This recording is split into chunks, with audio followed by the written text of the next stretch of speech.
rasa malu jika ada pada dirimu, khususnya para wanita jika punya rasa malu tinggi, lihat, maka ketahuilah kebaikan, segala kebaikan ada pada anda. Kemarin kita bicara dengan anak-anak putri kita, Bunda Raya malu, jangan biasa mengangkat suara.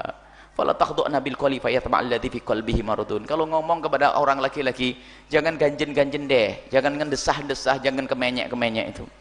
Bahkan ini kalau kemenyek, tahu ya, kemenyek itu bahasa istimewa, bahasa Jepang itu. Nah, paham orang Jawa Timur yang ngerti itu ya. Jadi kalau bicara ya jangan, tapi dengan suamimu super kemenyek boleh, super ganjen boleh dengan suami, dengan orang lain ngomong ya Masya Allah. Ini nggak boleh, menjadi haram kita mendengarnya. Biarpun semula mendengar suara perempuan, madhab kita Imam Syafi'i bukan aurat di saat suara wajar. Tapi kalau sudah suaminya disah-desahkan, diganjin-ganjinin, nggak boleh dengar kita, nggak boleh.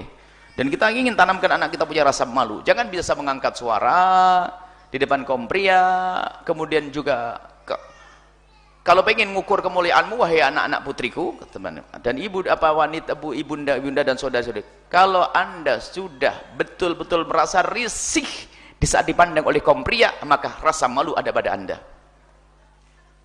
Anda risih kalau ada orang lain, ngapain dia lihat saya, pengen lempar pakai sepatu, biarpun tidak dilempar beneran, pokoknya anda risih, sedih.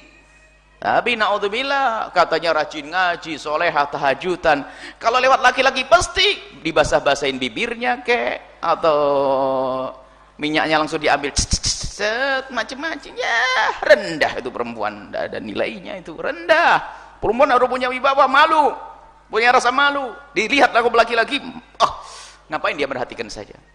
Dan sangat berbeda pendidikan yang diajarkan Allah dan Rasulnya dan pendidikan kafir. Pendidikan kafir pamer tuh, tonjolin tuh auratmu tuh, tampakin tuh, biar terpesona, biar semua mengagumi kamu begini, hingga hanya untuk dinikmati oleh semua orang, karena memang bukan, nggak ada privasi, nggak ada yang istimewa lagi, sehingga siapapun boleh melihatnya ya, bersentuhan boleh ya.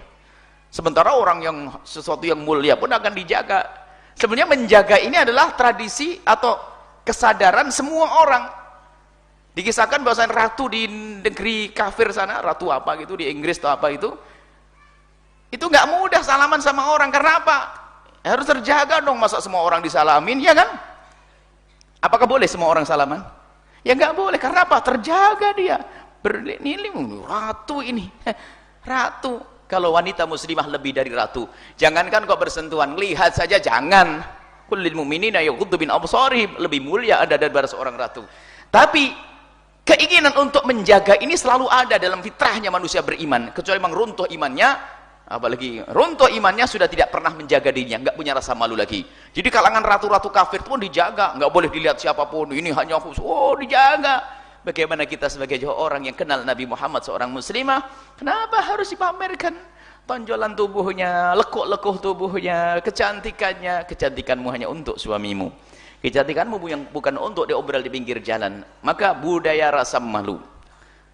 Sampai saya guyonan seorang wanita ini, kalau tiba-tiba ada laki-laki yang iseng di jalan itu, nyapa-nyapa di jalan itu, ambil sepatumu. Buya kok ngajari begitu?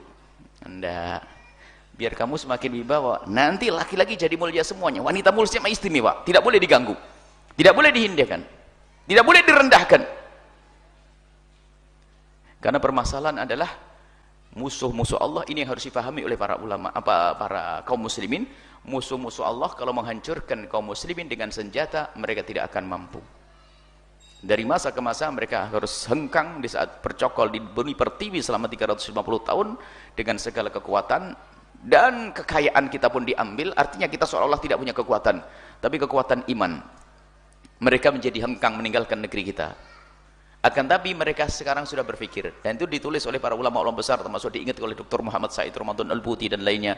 Mereka tidak mampu dengan senjata, maka cara yang paling jitu adalah merusak wanita kita, dijadikan wanita kita seperti mereka, tidak punya rasa malu, maka mereka akan hancur sendiri di dalamnya. Naudzubillah. Ini wanita kita tolong dijaga. Anda punya anak putri, tanggung jawab di hadapan Allah. Anda punya istri, tanggung jawab di hadapan Allah. Musuh-musuh Allah akan menghancurkan umat Islam adalah dengan wanitanya. Sehingga wanitanya mengikuti gaya hidup mereka, pamer kecantikan, sampai wanitanya adalah wanita rendah yang nilainya hanya materi saja. Tapi dalam Islam nilainya bukan materi. Nilainya adalah kemuliaan, pengagungan yang sesungguhnya di hadapan Allah Subhanahu wa taala, bukan dinilai dengan uang. Kalau negeri kafir, seorang wanita ada nilainya jika dia punya kecantikan atau punya duit. Sudah nggak cantik, nggak punya duit, sampah. Tapi dalam Islam tidak, tetap dimuliakan. Kalau dia seorang ibu, anaknya harus menghormati dan berbakti kepadanya. Seorang suami berbuat dolim dihukum oleh Allah. Karena enak yang menghukum bukan main-main, bukan sekedar Pak polisi saja. Allah akan menghukum nanti.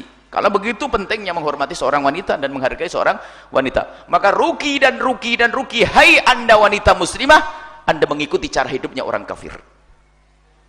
Anda rugi, berarti Anda tidak bisa menghargai diri Anda sendiri, Anda merendahkan diri Anda sendiri, maka ketahuilah Anda akan rugi di dunia dan di akhirat. Maka berpeganglah dengan ajaran Nabi SAW, muliakan dirimu, engkau adalah mulia, dimuliakan oleh Zat yang maha mulia Allah. Nabi mulia mengajari kemuliaan, para ulama pun mendidik kemuliaan. Maka sadar semuanya ini demi dirimu, wahai wanita, Anda harus mulia.